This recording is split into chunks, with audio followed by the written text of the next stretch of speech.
one more minute, our viewer count is going up. So I feel like people are. So my thing was frozen for a couple of seconds there. Was it frozen for y'all too, or is that just me? It was just you. Okay. So yeah, I had a Star Trek moment there. Just wanted to let you know. So if I don't answer a question, it's not because I don't care.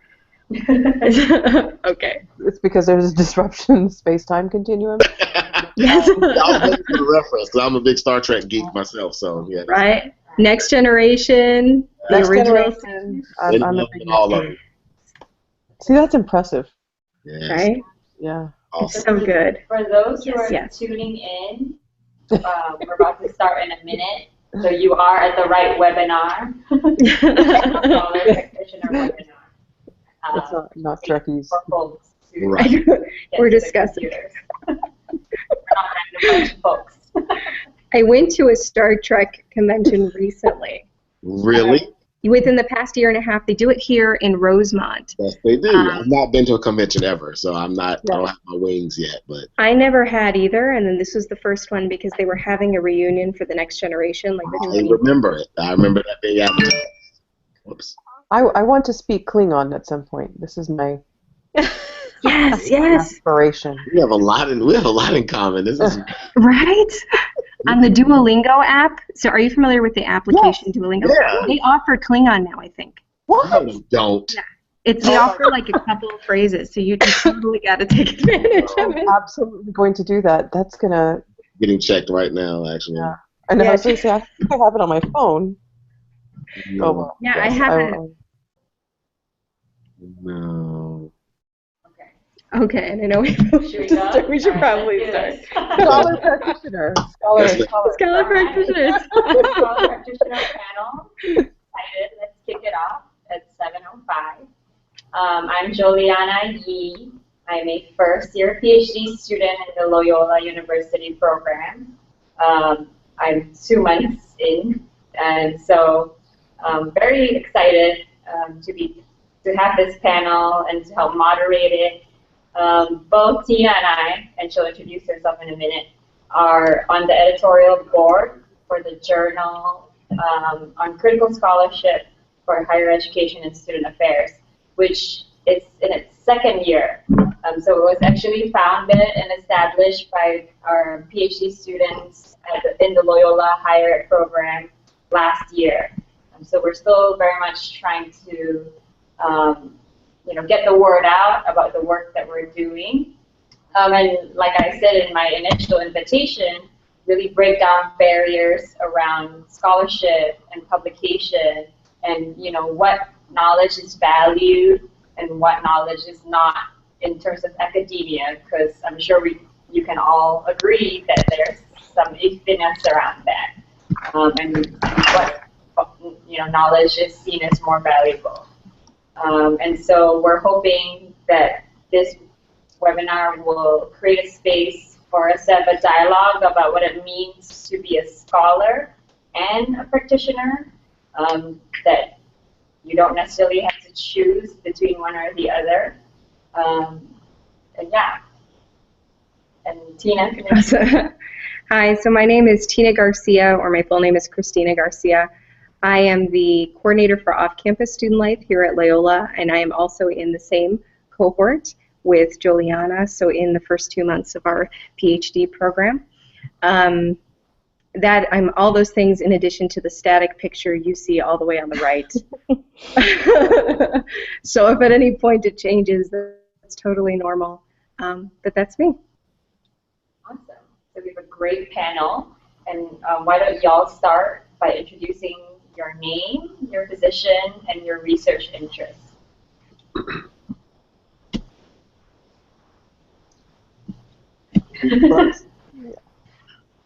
You have any of us go first? No, go ahead. However you feel.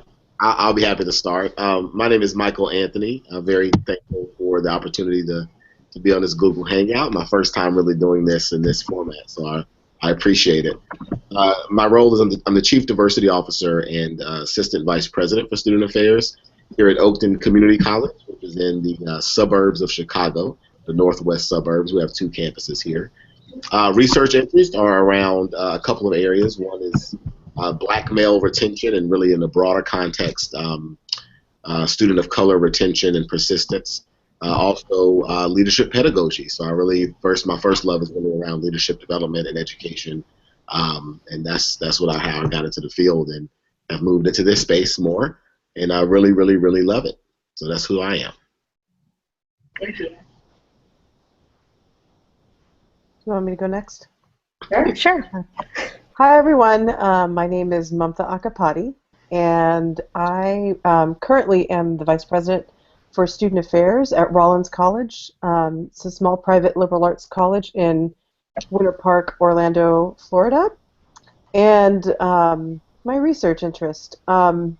Right now I'm leaning more on the administrator end. However, my research interest, I really like looking at dynamics of privilege and power and how that plays out. So when we talk about intersectionality, particularly how do the dynamics of intersectionality play out when you have what's often referred to as one-up, one-down identities? So intersections across privilege and power identities. That's actually my favorite thing to kind of grapple with and sit in.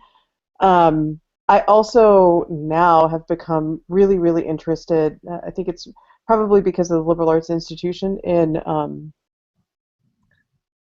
what it takes, the skills and talents and just reflection that it takes to elevate a democratic consciousness. And so what does it mean to do democracy, capacity building? And I think mainly because I think that the issues around privilege and power and democracy are actually linked. And I think if we don't make that connection soon, that could really impact the well-being of the state of our democracy. So that's stuff that I've been thinking about for now. Cool. So I guess I'm last. My name is Lesley-Ann Brown-Henderson. I'm Executive Director for Campus Inclusion and Community at Northwestern University. And I have been an interdisciplinary researcher from the very beginning. So my dissertation looked at three main bodies of literature. One is around psychology and identity. The other is kind of multicultural issues in higher education.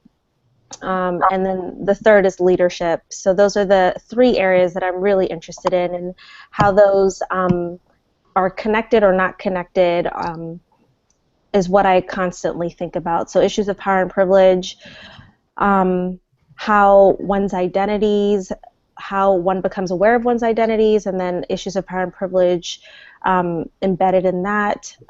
I've also more recently become really interested in how identity is related to social activism, and how students, and really how leadership is interconnected with that as well, and what does that mean for our students to be activists on campus, and how does that impact their identity development, as particularly racially or culturally, ethnically. So those are just some of the things I'm always interested in. Great, thank you. So just a quick note for the viewers, there's a question feature that you can use to submit questions, and Tina will be kind of moderating and watching those. So you can either use the hashtag JCSHESA chat, or use the Google Hangout option and ask a question, and I'll check in with her every 2 questions or so, and to see if there's any reactions or just follow-up questions for our panelists. Otherwise, we have questions, and we'll just keep going through them. So thanks for joining us tonight.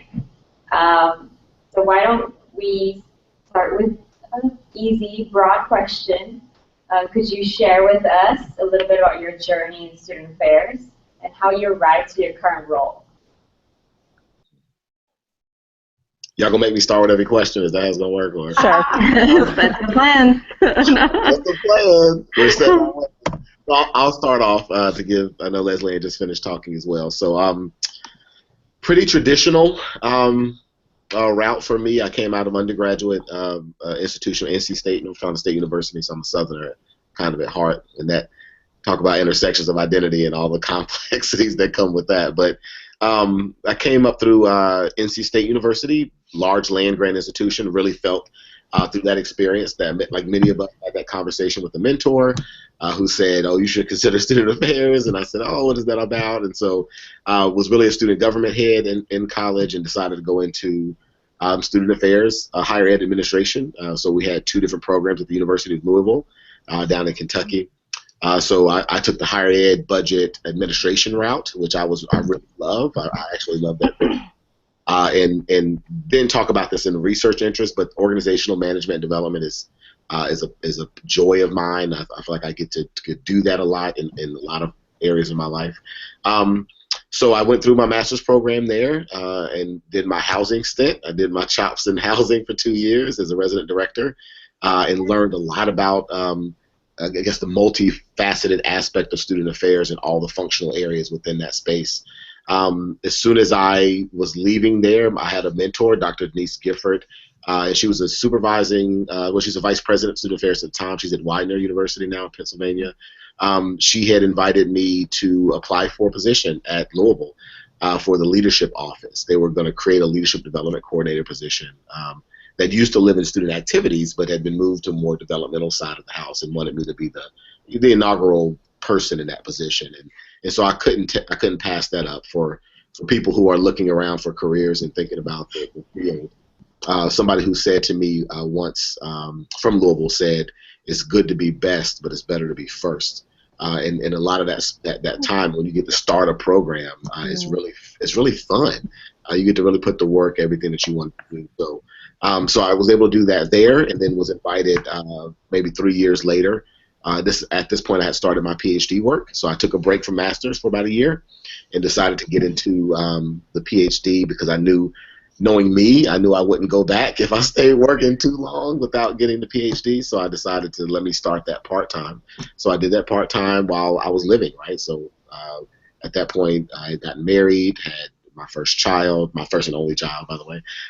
First and only child, started a new job at the University of Louisville, was invited to, again, be the inaugural director for our cultural center there. And this is where Lesley-Ann and I will later connect. We just come to find out a few minutes ago.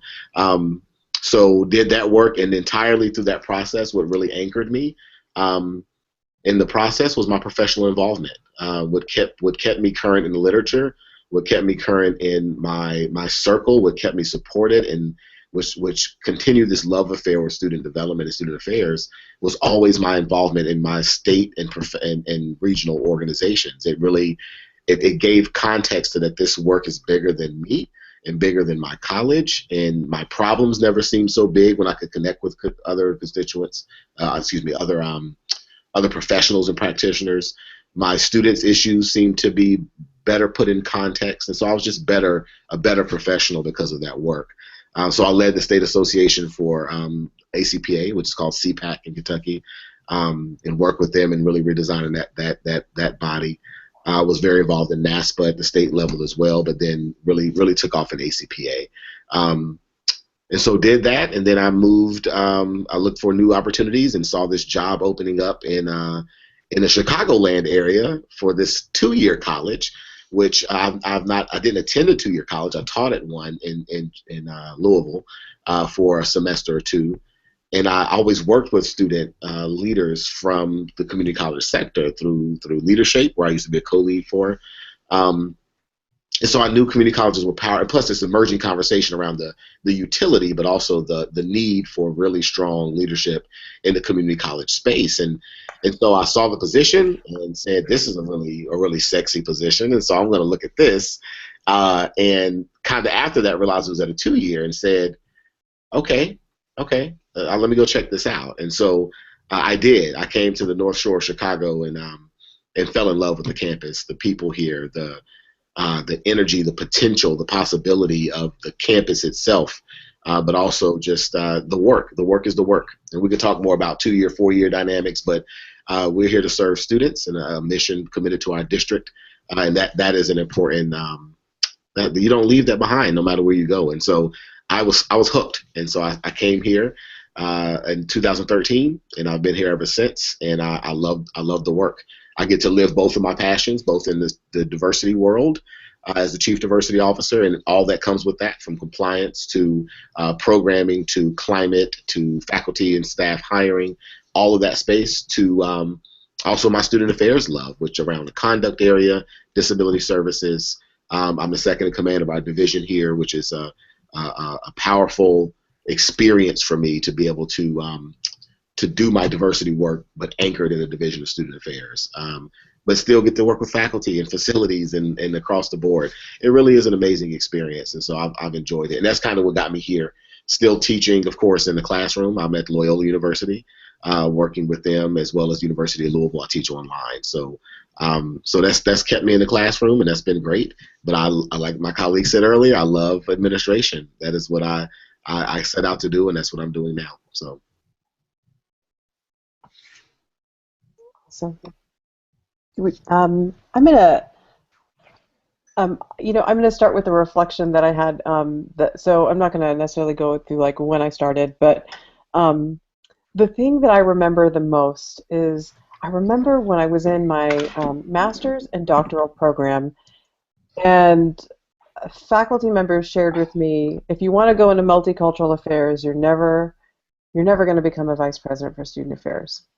And so I was like, well, fine, I don't want that then, because I really, like, for me, higher education was about transformation, it was about access, and it was about equity, and kind of those core values that really grounded me, and that ground a lot of us that do this work.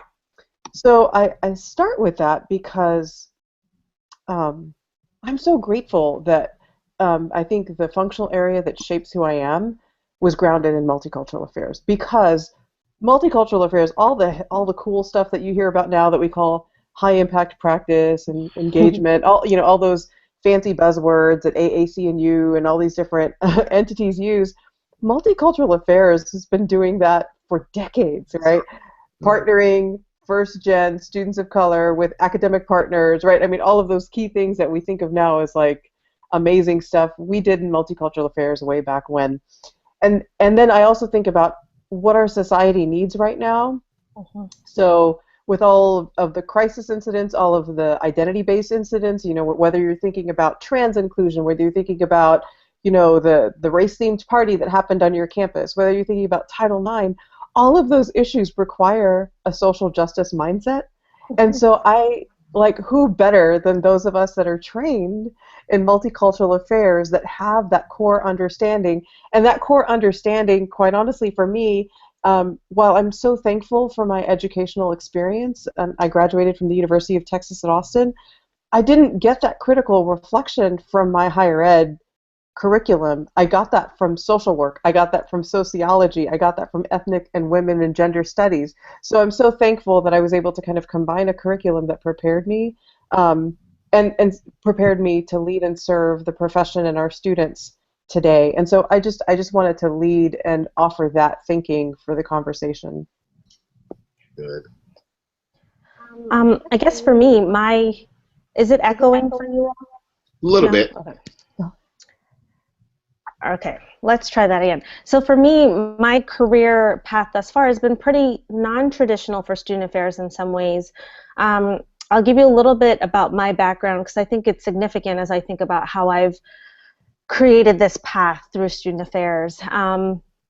My family immigrated to the U.S. when I was 13 years old, and I went into higher education as a first-gen student not knowing anything. And also having in so many ways my blackness questioned, because I grew up in Montreal, Canada. I was Canadian, so what it meant to be black in Canada was so different than what it meant to be black in the U.S. But because of how I looked, the color of my skin, people assumed that I knew what it meant to be African American. And as a result, I felt some responsibility to learn. So in college, I studied African American Caribbean Studies and was involved with our Black Student Union and did all kinds of things to try to understand what my position was in the system that I didn't understand. Also, I had a really hard time navigating the higher ed system, being first gen, and then having immigrant parents, trying to pay for the University of Miami, which is private, and expensive. I had no clue. Like literally I went to because it was the first pamphlet I got in the mail. And I was like, okay, I'm going to go here. I like it. Not knowing the cost of education, not knowing all the things that I needed to think about. So I think all of that really drives the work that I do every single day and how I think about the work that I do. So when I was in undergrad, there was a lot of people that I were friends with that should have gone to counseling, that needed counseling, that were struggling through their identity development, including myself, and we wouldn't go, right? We didn't go to counseling. They would think we were crazy. There was nothing that was culturally or racially relevant to us in counseling. And at some point I thought there has to be a way to create a bridge. And I didn't know what that bridge was going to be. Throughout undergrad, I worked in student activities, so my background is really in student activities, programming, and leadership. And then later I'm what used to be called the Minority Undergraduate Fellows Program, now is called the NUF Program, NASPA Undergraduate Fellows Program. I got two opportunities that literally changed the course of my life and journey. One was I did a summer internship at Texas A&M University. I'd never been to Texas, didn't know anyone in Texas, didn't really ever want to visit Texas, but somehow ended up there at the same time as a new vice president of student affairs, and was interning in his office. And I was supposed to be at A&M for 6 weeks doing this internship. I ended up being there for 7 years and completed 3 graduate degrees there. In addition to that, I did the Summer Leadership Institute, which is also a summer opportunity through the NUF program, and mine was at Northwestern University. And there I met some people who have been transformational in my experience and my journey. Sheila Higgs-Burkhalter, Gwen Dungy, Janetta Cole-Brazel, these women of color, really took me under their wing and said, well, you can do this, you have what it takes to do this, and we're going to support you through your journey. So I got my degree in higher ed, student affairs from A&M, and I went straight into a PhD in counseling psychology, actually. I was really interested in identity, like I said before, and most of the foundational identity theorists are all psychologists. So if you think about Cross, if you think about Helms, if you think about all these people, they're all psychologists, so I was fascinated by that. And the whole time I was doing my doctorate, I tried to do an interdisciplinary approach, not only to my research, but also in the work that I was doing. So I was doing practicum hours in the counseling center, but I worked full-time in multicultural services there. So always trying to find a bridge between these populations as well as the work. So I worked full-time at A&M for about 5 years, went to Michigan State for a year, and then I've been at Northwestern. I'm entering my 4th year there. Thank you for sharing your brief version of your journey. So I'm curious to hear what your thoughts are on the term scholar practitioner. What does that mean for you in your current point of your journey? What does being a scholar practitioner look like for you? Well, it looks like us. I'm just kidding. I think. That's a good question. I know you provided us with some framework for these questions. For me, it's much like us being a servant leader. A lot of times, those words just to me, I don't know any other kind of way to be when it comes to my practice, right? And so. What it looks like is somebody who is thoughtful about the work that they do and realizes that the work that they do is part of a larger body of practice, a body of research, and we get our work from somewhere. It comes from something. It looks like regular partnerships with those in the academy who are teaching. And this is, again, this regardless of the institutional type, there's a conversation that you're having with people who do the teaching and who do the research, right? Realizing that that's their calling, that's their role, So it's a way to constantly build this bridge. I know we just talked about bridges and building bridges, and that I think the scholar practitioner is constantly looking to build a bridge between the things that we study and the things that we actually do. And it's fun to engage in those conversations with people who are on the heavy scholarship side. And there I think we do have pure practitioners and pure scholars, right? People who they don't see their worlds bridging, and I'm not judging that. That's not a judgment. But for I think most of us, many of us, are really thoughtful about being both and thinking about how do we bridge the two gaps. And doesn't mean that you're writing articles every year, you're publishing, but for some of us it means that. And if you're more on the scholarship side, it doesn't mean that you actually hold an administrative post. But sometimes you are getting in spaces where you're able to practice what you researched, and get into those spaces. So to me, that's what it looks like. It looks like somebody who's conscious that we are part of a discipline, right? And disciplines require study and research, and then be able to make sense of that in a practical sense. Yeah, I was thinking, I love that question.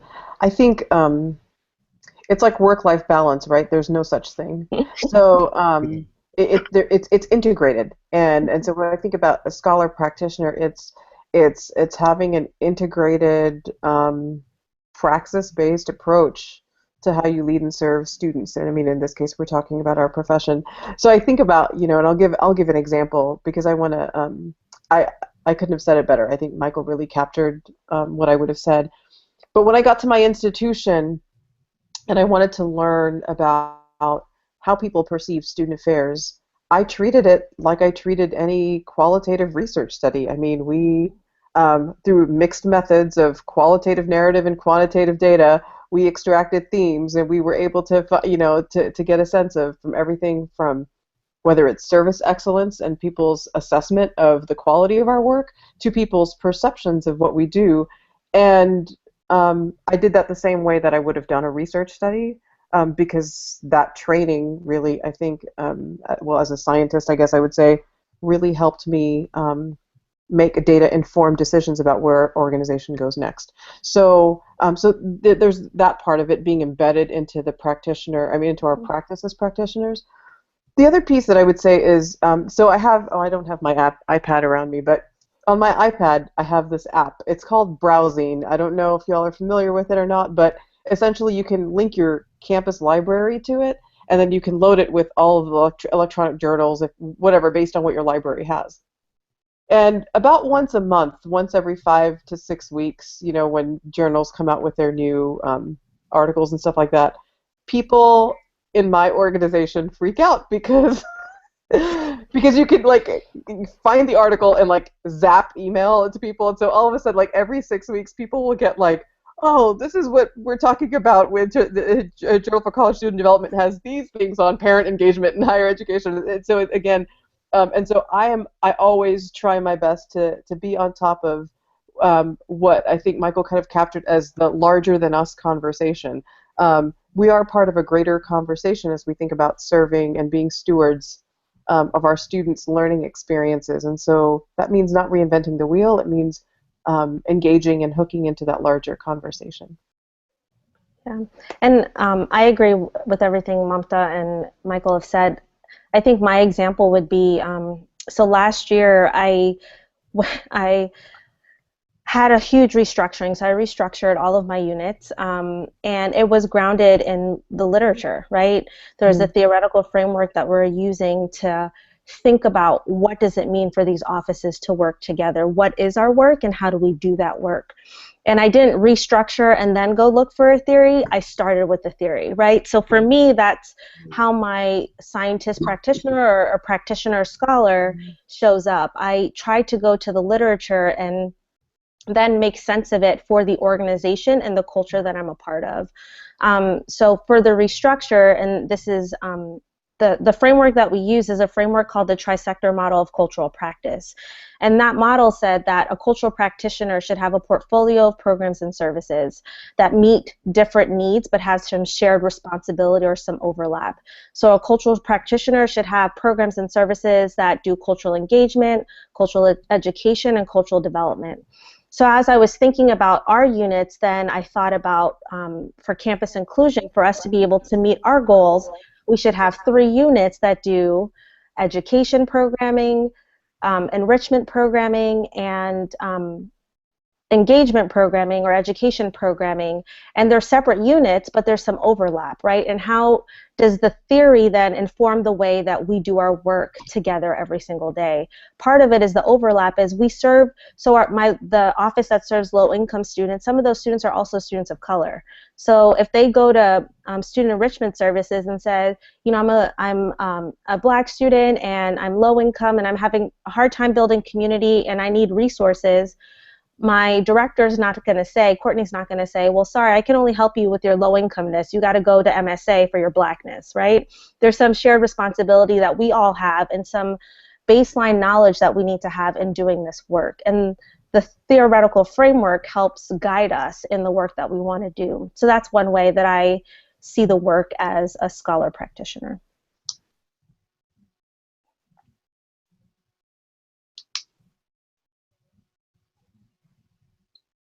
Oh, we can't hear you.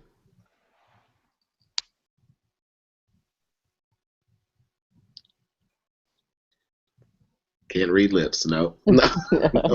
Oh no. There, I heard you laugh. Oh. There you go. Okay. Lesley-Ann, can you repeat what you said, trisector? I didn't catch that. You said. Oh, it's called the Trisector Model of Cultural Practice. Trisector.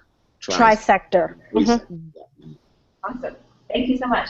So, Tina, we have a question from our audience. Yes, we do. So Delia asked, how do we bring other practitioners into the conversation? And while I think this may have just been a preliminary question, I think it still definitely aligns with what we've been discussing so far. Which conversation? Can I ask Delia for clarification? Sure. I'm not sure if she's live watching the show, but this was or watching this session. Yeah. But Can you repeat it again for us? Sure. I'd say, here it is. How do we bring other practitioners into the conversation? And for the context of this discussion, maybe just bringing them in general, whether it's into these discussions that are in practical settings or just into discussions of scholarship. What are some strategies that you've found have been successful? Mm-hmm. So I can respond, at least in my space. I've embedded it, or I try to embed it into the culture of our practice in student affairs. So our student affairs leadership team, our directors, we meet every 4 weeks, 5 weeks, about once a month. All the directors in student affairs will come together, and there's always professional development that's part of that conversation. And usually it's looking at, okay, like, so I'll give an example. In November, our conversation is going to be about spiritual identity development. And are we engaging in the spiritual development of our students? And we talk about this holistic well-being and all of that stuff, but really have we thought about that? We have a vacancy in our chaplaincy, and so now as we're rethinking the chaplaincy, this is the appropriate time to have a conversation about that. One of the things I'll offer that I claim to talk about privilege and power, and one of the things that I need to do and continue to do a better job of is thinking about how my identity as a supervisor, as the vice president for student affairs, impacts other people, and so how that could come across as a directive or as a mandate, or I think people, like, whether I like it or not, I can come across as intimidating in that space. So I try to manage that, and yet I do have an expectation that, and that for us, that's been a culture shift. I have an expectation that if, very much like Lesley-Ann said, that if we're going to come up with a new program, it better be linked to something that's informed by, it might be unique to us, but it needs to be informed by a theoretical frame, and we need to engage it in that way. So, but, I've only been, this is my 3rd year at Rollins, so that culture shift is happening gradually. I think the important thing is is if we're going to bring in our colleagues, I don't think you can force people to do things, but I do think we can encourage and nudge, and for those of us in our spaces of power, leverage that thoughtfully. Mm-hmm. The more I've heard, listen to your response, Mamta, thank you for that, and the question itself. I sat on the advisory board for the journal for critical scholarship, and so as that work was being really pulled together, which I think the doc students and others involved did an exceptional job doing that. That was a lot of the question. I think it was really the core of the question was how do we get people to see scholarship published as something that they could be a part of. And so for me, I think so recently Oakton hosted a Justice Summit here in the North Shore, made up of a call from an organization called Open Communities, which is really committed to creating justice spaces within housing and transportation and a number of other areas, which I commend them for doing. And one of the questions that we led off with, I was fortunate enough to sit on the plenary with other folks from the community, including one of our representatives, to talk about this idea of how do you welcome people in.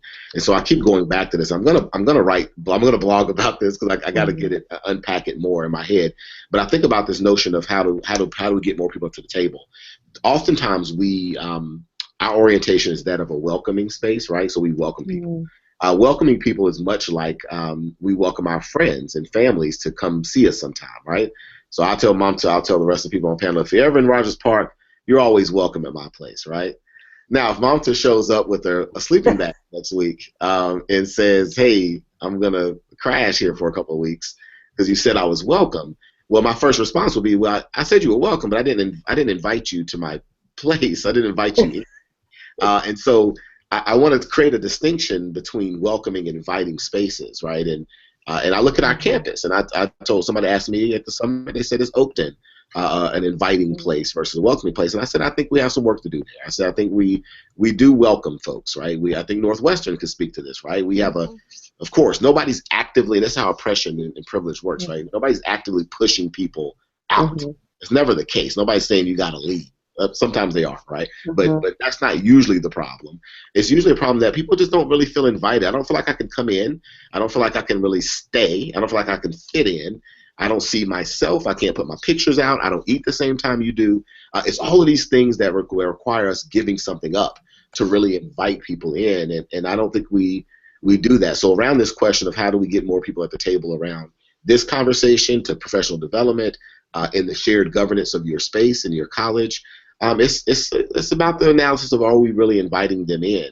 And I think when we do that, I think they come to the table. I think they come to conferences. I think they come to these conversations. But throwing out a message to say, hey, this is happening, that's the welcoming thing. But I don't know if we reach out to our colleagues. And I think about my own colleague who happened to mention today that she would be on this webinar. And I said, oh, I'm glad, because I certainly didn't invite her to be on the webinar. I sent out the note, right, to say, hey, come on in, come check it out if you want to. But people listen to invitations, and I think we have to do that more.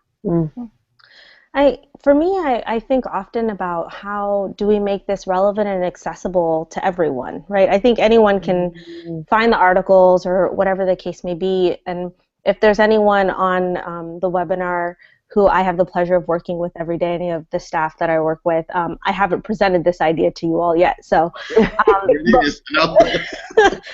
of it is, when we have our monthly all-staff meetings, we rotate staff to present an article that they're interested in, that they find applicable to the work that they do, and just spending a couple minutes talking about that and what it could mean for our work as a team.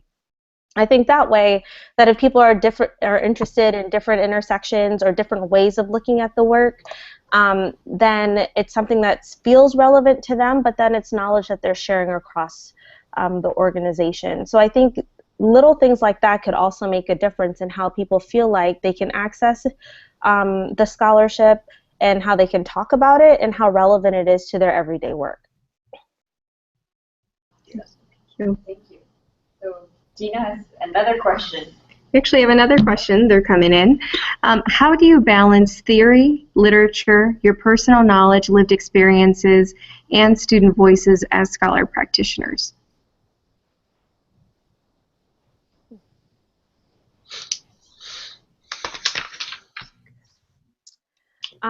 I guess I'll start a little bit. I think when I was going through working or PhD and school straight through, there's a lot of people that didn't have any work experience, and there's always kind of this divide, right? Like those people who have lots of work experience but no PhD, and then people who have a PhD and no work experience, and it's kind of like this tit for tat sometimes. And what I found is that I understand the value of having both and why that's important. Knowing the research, knowing the theories is one thing, but being able to see how it's applicable or not when you work every day, I think that's like the science of the work is the theory, right? You have a theory, it was tested in this way. The art of it is being able to apply it to your campus, so the nuances of your campus, your population, student demand, your personal experiences. And I think that's the art of it. And the art, you only learn by experience. You don't necessarily learn in a classroom. So I think, when I think about the question, Tina, I really think about how important it is to have both, like to be really in the scholarship and knowing what it's saying, but having the experience or test fitting it in different ways to your population and your context. I think that's really important as well. Mm-hmm. Yeah, I was as I was reflecting on the question. Generally, I don't know if balance works for anything. I mean, I think how do we have this thoughtful integration of the theories that that again have been tested, that how how our work and how our decisions are informed by said theories, and the other thing that I would say is, for me, integrating that with empowering or creating an environment where students are empowered. To me, and not that I should rank things, but I mean the student is the most important human, period. Right, and so I do always, I mean, that's one perspective that I will always say, like, if you're talking about it, there is no balance. I mean, theory can inform my perspective, and then my intuition and my relationships help me connect in an artistic way. To use, I loved that reference of distinguishing the science and the art, but and it's my, there's knowledge that we get, and then there's wisdom that we have from our lived experience, and Laura Rendon with Senti Pensante Pedagogy talks a lot about this. Again, answer informed by theory. How do we become agents of encouraging an environment where people can integrate the knowledge that they gain with the wisdom that they've had for multiple generations, for them to then pursue their hopes and dreams in a college environment, whether that's if that's a career conversation or it's an activism conversation. I mean, I see myself as a conduit, not as, again, there's power attached to the title, but I always like to remember that I'm a conduit. Things like I can connect, I can leverage, and if one of my mentors, former supervisor, used to say, clear the way or get out of the way. So how do I kind of be an agent of support by either clearing the way for folks or getting out of the way? And again, the theoretical frame usually tends to inform which of those options it might be. All that, yes, and I think the idea is to be intentional, be intentional about doing it. So you ask how you balance all those things. There's not an answer about any given moment of what mix. It's not a recipe, right?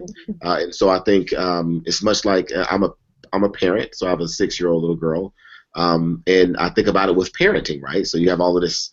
You have this theory and literature, but then you have all of this lived experience, and you have all these others who are telling you what to do and how to do it. And at what point do you take mom's advice or grandma's advice more than you take the parenting book? More do you take what you feel your gut says more than what your child says, right? They need. And again, as they get older, I have a 6-year-old, so her needs are, what she says she needs has to be scrutinized. But as she gets older, 13, right, 10, she'll start to say, this is what I need, though I may think, no, this isn't what you need. So there's no answer to how you balance it, but you must, right? And so I think the idea is the bigger question is, how do you be intentional and make it a part of your practice? And so instead of this is where people fall short. They fall back on the gut, right? Mhm. Oh, I've been doing this job for 25 years. I know what to do. And that's not appropriate. I think what we have to do as scholar practitioners is you're going to say, or practitioner scholars, right? We don't need to put one in front of the other, but you go and you say, let me talk to my colleagues. I'm going to call Lesley-Ann at Northwestern because Mhm. I don't have to, I can put away any pride that she can tell me what I need to do or help me think about what I need to do, or let me think about what I've done before, and not or excuse me, and let me go and check out the literature about what this is saying. And you know what? I need to talk to my colleagues here, and you know what? I need to probably talk to the students about what we should do in this situation. And you're blending that together, and where we fail is where I think we get set into one of those things that you mentioned, be it an over-reliance on the literature, because the literature sometimes is just not appropriate for the context. Particularly as I work in a two-year environment, I find that a lot of the literature is slanted in our laws, indeed. I'm also the Title IX coordinator here. I forget to mention that. So I'm the Title IX coordinator at Oakton. And a lot of our laws are slanted towards four-year spaces, plain and simple. That's not a judgment for what's good or bad or better or worse. It's just reality. And so I can inform all of my decisions from either the literature or from even mandates that come from the state based on just what they say or do. I have to contextualize that appropriately. So it requires you being intentional, and I think and listening to yourself and those around you and the literature as appropriate. Can I add something? So, I want to use an example of how I think this played out, at least at my institution last year. So we had students, and again, we're a small, really white liberal arts college, um, lots of intersections of lots of privilege. And so for the courage that students take, particularly students of colors take to engage in any kind of activism, I think it takes a lot of courage. And so we had, our students engaging in Black Lives Matter protest. And this, of course, resulted in nasty yik-yak related things, which then created an even greater response. I mean, this, again, not unique to my institution. I remember, so as a student, I was involved in things like this myself. And I remember, like, as a student and as an early professional, where all I wanted was the VP of Student Affairs to sit with us and not try to fix it, but to be in it with us, right? And I felt that the VP of Student Affairs, I mean, whether it's positional or otherwise, showed up in a space of as an agent of the institution, which we are, but you're not an agent of the institution only, right? And I think what the scholar practitioner role has allowed me to do, I think, is elevate the humanity of the conversation. It's not forgetting that, right, isn't that what critical perspectives are all about, right? That narrative voices are valid. The stories and lived experiences of people are valid. And so I remember convening the conversation. So it was like this weird test for me. Am I going to be the type of vice president that I critiqued, or am I going to be someone different, right? Like I've somehow went from critiquing the man to becoming the man. I joke about that. Like the man is now this Indian American woman. But I remember, the students' very, impassioned plea in saying the administration doesn't care about us. Now I'm sitting in front of them as the administration. Many of my colleagues, direct reports in the room. And I didn't feel the need to defend that. In fact, I did quite the opposite. I said, you're right. We need to be better. And I was like, raise your hand if you're part of the administration, and all the staff that were in the room, raise their hand. I was like, we are the administration, and we need to do and be better. And my commitment is that we are going to stay in it with you. I didn't make excuses. I didn't talk about what the institution's committed to. I said, we're going to be in this with one another. Because I didn't feel the need to defend my good, I didn't feel the need to defend the practitioner part of my work. I was able to step back and say, wow, I mean, again, from a critical narrative, there are people talking about their lived experiences. There are people talking about oppression, right? Aren't these like tenets of critical race theory, right? And able to say, wow, okay, the data is coming to me in the form of these really, really rich and valid spaces. What I do and how I'm a steward of these narrative voices make every difference to the lives of the students and the quality of our community. And so I just wanted to offer a practical application of what that looks like in scenarios like that many of us have been a part of or have seen. Great, thank you. I think that something that I often hear from practitioners is that where do you find the time? Does scholarship drive your work, or does work drive your scholarship? Which way do you think it flows more for you? Well, I think. Yeah, go ahead, please. I would say I thought Michael offered a really thoughtful response in that it's intentional, right? So for me right now, I'm in a newer role, and my institution's going through a lot of change. So right now, I need to be an informed practitioner scholar, right? Or a scholar practitioner. Well, the noun that needs to be a practitioner, and the adjective needs to be the descriptor of how I do my work, which is scholar. But you find pockets and moments, right? So when things are compelling, I recently wrote a blog post because I was really uncomfortable with everyone jumping on the I stand with Ahmed bandwagon. Um, but it was because, and Michael said something about I had to, unpack that, and I was feeling really uncomfortable because we're all talking about jumping on this bandwagon, but we're not talking about how we contribute to oppression every single day. All of us do. And so that wasn't necessarily, didn't have references or things like that, but I felt the need to write that blog and put it out there, if it was going to be embraced by folks or critiqued by folks, whatever the case may be.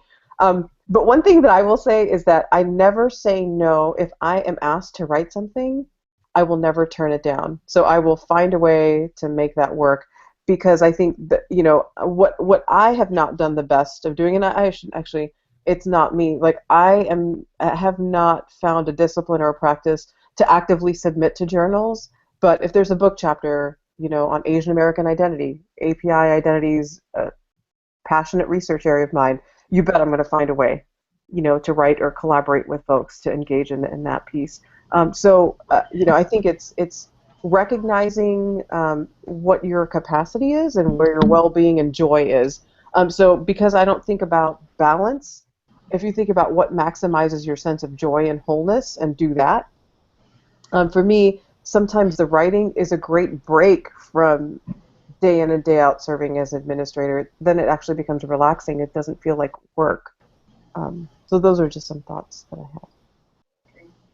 Thank you. There's this great article on LinkedIn, and I think it's more conversation about it.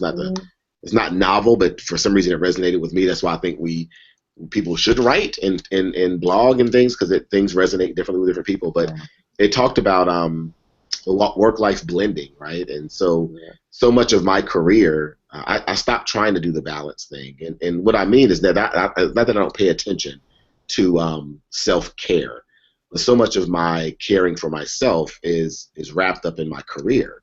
And so I'm trying to be really cautious about how I say this. I don't want to send the wrong message that you have to be a workaholic, right?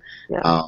And one of my students, former students, he's a friend now, colleague at Roosevelt University.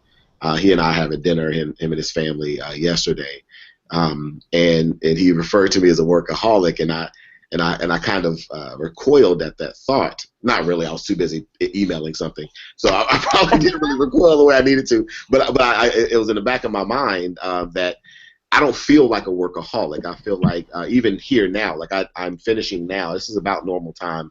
Maybe about 7 is when I finish here at Oakton anyway. The reality is, though, I think there's so much fluidity between my work and this. And so as I work, I'm a regional officer for a Region 4 East for NASPA.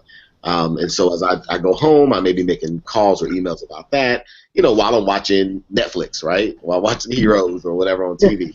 And when my daughter's here, she oftentimes accompanies me to a speaking engagement. So if I go speak or working with some people during the weekend, I have her with me. And I don't see it as a distraction from my life. I see it as part of my life, much like I have to compartmentalize the fun that I have in my life. I can't go around rampantly having fun all the time, or just watching TV or whatever it is I do in my spare time. I can't let that dominate my life. I have to blend it in with everything else. I try to do that, and then when you make time for those things that are important to you, and those things that you don't make time for, you need to have a good conversation with yourself about how important is it. Me as well. Journal articles and publishing in large Tier 1 articles has not been a priority for me. How do I know that? Because I haven't made time for it. And so I kind of tell that sends a message to me, and I don't feel a loss at it. Right? It's not just something I'm not doing, and I feel like I'm missing something. I haven't made the time for that, and when I want to make the time for that, I will make the time for that, and that will become something that's important to me to do. But so yeah, I think you make the time for what's important, and you try to blend those things in your life. And when I disengage, I disengage. When I break, I break, and so I can do that, and that's the kind of space that I live in because of the way I blend my work and my life. I think so. Part of critical perspective is really valuing people's narratives or individual narratives, and for me, writing grounds me because I struggle with writing. I didn't, like I said, I didn't grow up in the U.S. I didn't start taking English classes, like writing classes, until 7th grade or something like that. So it's not a place that I feel very confident in. I'm confident in my research ability or how I understand the literature, but the writing, although I'm not a horrible writer, it's just a place that brings me pause, right? And when I write, I work through all of my identities and my own narrative to be able to get at a place to finally put pen to paper. So for me, writing, I guess, is cathartic in that way, and it helps ground me in my own narrative so that I never get too far away from myself and my own story.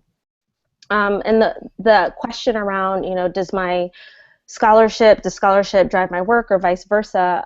It's interesting now, being an executive director and overseeing several units. One of my directors in particular, he always says to me, "You need space to think. We need you to have space to think because you're helping to drive this kind of, like this ship, for lack of a better word."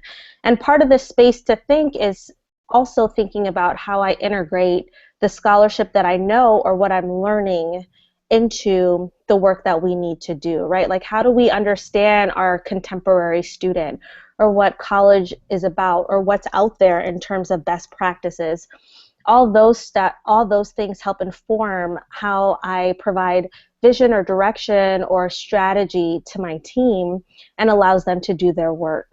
So I think right now scholarship is helping to drive my work because it's me making the space to be able to incorporate those things and then provide that or help guide my staff, because I have an extremely talented staff who does work and does it really, really well. And that's now my role, right? I used to be the doer, and I like to be the doer. That's what I'm good at. I can get things done. But now the doing is me thinking, right? The doing is me creating space for my staff to be able to do their work, to hone their skills, and to impact the students and make a name for themselves. And that's a different kind of doing for me. If I could just echo and just how beautiful that was, Lesley-Ann. I mean, that they do need you to think, right? And not the way she said, she said need. It's not that we want you to think. Yeah. And that's for us as we decide where you want to play, what level and what where in the organization you want to do your work. That's an important distinction, right? And thinking about what is the organization, what does the college, the institution, the university need for its leaders. Oftentimes, the important stuff is the scholarship, is the trying to frame the experience and the vision for your staff, and the urgent things tend to get in the way, right? So the important versus urgent, stuff that catches you up every day, and the emails and when you get drawn in to do because somebody else can't do it. And again, organization size all dictates some of that. So I think she said that so well, and that is a reality of sometimes that agenda is driven by your role and what becomes more important for you. Thank you. I definitely relate to what you shared, Lesley-Ann, in terms of like when it comes to writing, I'm just like, what's going on? Yeah. I think part of that, is our socialization around like what value add we can bring to a space that doesn't reflect us most of the time. Yeah. And so we're almost at that time, but I wanted to give you all a chance to perhaps share some last reflections, perhaps to folks who are currently in programs or new professionals.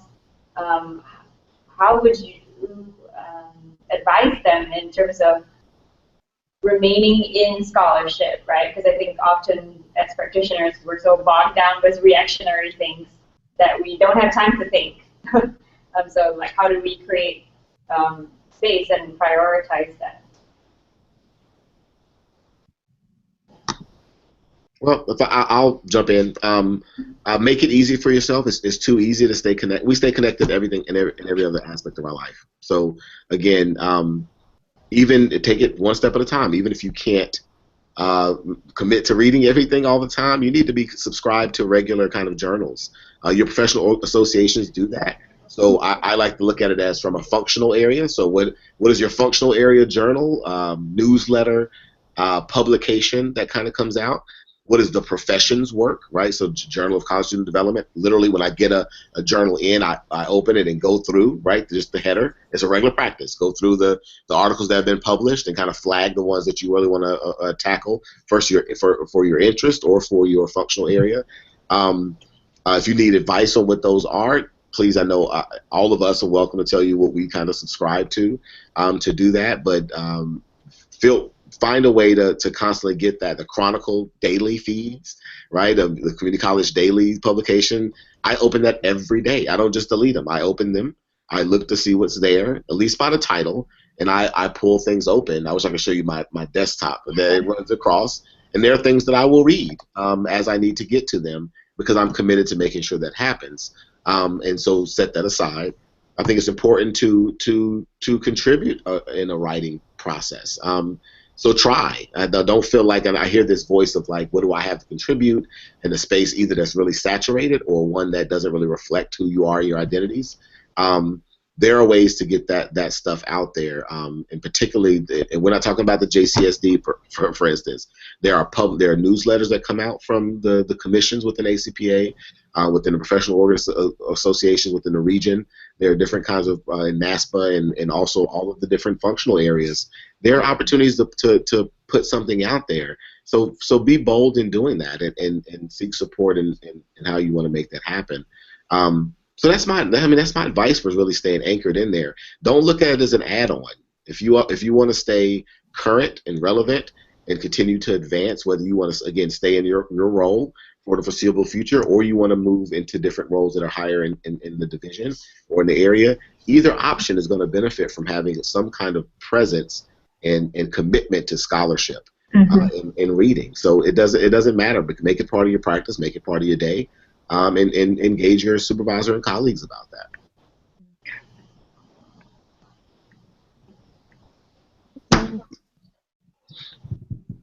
Wow, I join all of that. When people ask for advice, I can tell you what's right for me. I just center your sense of wholeness and trust the wisdom within you, right? So I think the only reflection that I have is that the field of higher education is changing and changing now faster, than ever before. And so I would encourage you to imagine the identity and the experiences that you want and then create that. So I think for myself, for the longest time, I internalized a certain narrative of what I was able to do and what I was capable of doing, and I would just say trust your wisdom about what you need. I feel incomplete if I'm not in the classroom, and if I like when I'm in the classroom, I'm a better administrator, and because I'm an administrator, I'm a better educator, and because I'm grounded in academic literature, I do all of those things, I think, better than I would without them. That gives me joy. It's not a contest, it's not a competition, so I think finding the methodology that works for you that then elevates your sense of self and cultivates a sense of joy and wholeness in what you do. I agree with both Michael and Mamta. I think something that I'd offer that's a little bit different. I think probably year 2 in my job, I started getting what I called intellectually bored a little bit. So I was missing being involved in some kind of scholarship, either discussion or something more research-based. And at that time, like now with the restructure, I have my full of it, but then I didn't. And I remember reaching out to Dr. John Dugan and saying, hey, I know you're at Loyola. I don't know if there's anything that you're working on that I could give some time. You know, I probably couldn't give as much time as if I were a graduate student, but I'm happy to participate. And he said, actually, I'm working on this book, and I'd love for you to be a part of my book club. So Tina, that's where I met Tina, and started participating, you know, in these discussions about deconstructing and reconstructing leadership theory through the lenses of social identity, which, I mean, gave me chills. I was so excited. And I talked to my supervisor about that, right? Because there was maybe I had to leave on Friday a little bit early to make these meetings and how long this was going to be, and it was something I was able to negotiate because it was something that was important to me. But I reached out and asked. He didn't necessarily reach out to me or anyone else, and it was me, one professional. Well, no, Tina was a professional too. Yeah. Another university, but two of us, and some PhD and master's students who were spectacular, you know, and I offered something a little bit differently because I was working, I was doing the work every day and could provide my perspective and then hear their perspectives. So for me, that was such a rich experience, something that I'll always treasure, and I'm so glad that I was willing to reach out and ask the question. That's great. Definitely. Thank you all so much. And that's all the time we have left. I really enjoyed, and Tina did as well, I'm sure. Thank you. Hearing all your narratives and spending this hour with you all. Definitely, I think our audience got something out of it too. So thank you all so much, and have a good night. Good night. Take care. Thank you.